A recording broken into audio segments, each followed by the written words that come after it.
حبيبنا ونبينا وشفيعنا يوم الدين محمد صلى الله عليه وسلم. انا بفتح باب الاوضه، والله كنت جايه، لا كنت ناويه اصور ولا كنت ناويه اعمل اي حاجه. بفتح باب الاوضه لقيت الفرخه ماتت. شايفين حضراتكم كده؟ الفرخه دي كانت حلوه جدا جدا في الرقاد، وكانت في البيض بسم الله ما شاء الله.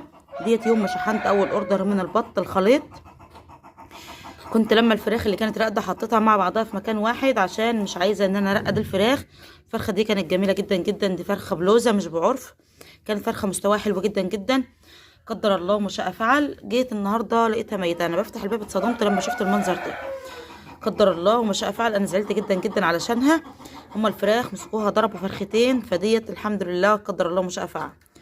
واحده عدت يعني الحمد لله، الثمره كويسه ما فيش فيها اي حاجه. وديت زي ما انتم شايفين بالمنظر ده. يوم برضو ما شحنت الاوردر بتاع الفراخ الهندي والبراهمه، الكميه اللي كانت مطلوبه مني والسمان، جيت لقيت طيوري كلها مقطعه بعضها. يا جماعه والله العظيم انا بتمرمط احلى مرمطه والله.